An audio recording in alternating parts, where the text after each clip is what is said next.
whiskey lovers. If you've been watching my videos, I hope you've come to realise how wide and varied the taste of whiskey can be. Geography, ingredients, the barrels used during maturation all contribute to the endless combinations of flavours of whiskey.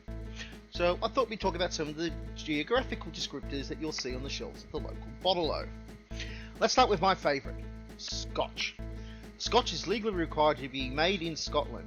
It is primarily made with malted barley, sometimes grains, corn and wheat are used, usually in a blended whiskey. It has to be aged for at least 3 years in oak casks, and it must have an ABV of 40% or higher.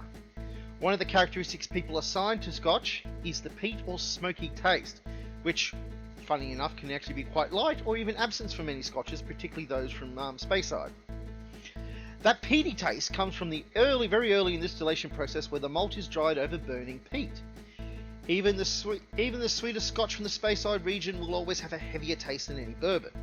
Now, to the north of Scotland is Ireland and Irish whiskey, spelt with an E in there.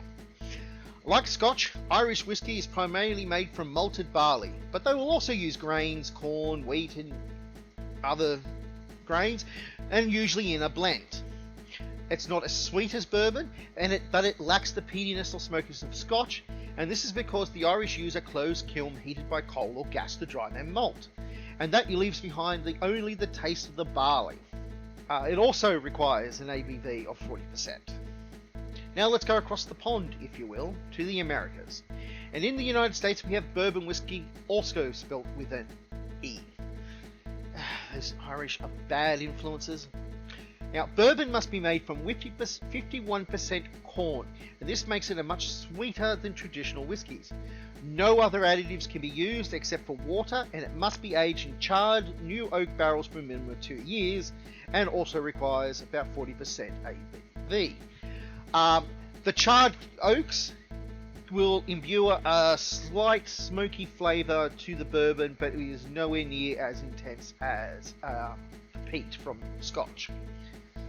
A variation of the American bourbons is also Tennessee Sour Mask Whiskey or Tennessee Bourbon. It's made in the Tennessee area and it has a couple of more regulations added to it. Corn ratio must be between 51% to 79% and it must be filtered through maple charcoal chunks, and this is known as the Lincoln County process. The most famous Tennessee whiskey is probably Jack Daniels. To the north we have Canadian whiskey. Two factors have shaped whiskey making in Canada: Prohibition and rye. Prohibition allowed Canada to get a foothold in the US, and even today America buys about 75% of the whiskey produced in Canada. Rye, in the early days of colonisation, rye was one of the few grains hardy enough to survive the eastern Canadian winters. And even after discovering farmlands in the west and rye becoming less important to Canadian survival, Canadian whiskey is still known as rye whiskey. However, it is actually just as likely to contain corn. They don't actually have that severe regulation that it must be barley or a percentage of rye.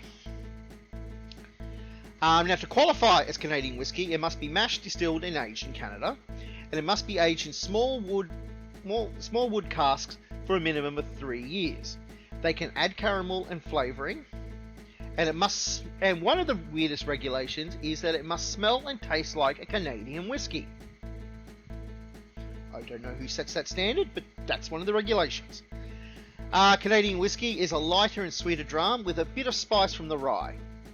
Now, nearly every other country has its own whiskies, but these are the major different flavours and types, and everything else will be a variation on that. So, until next time, Salute.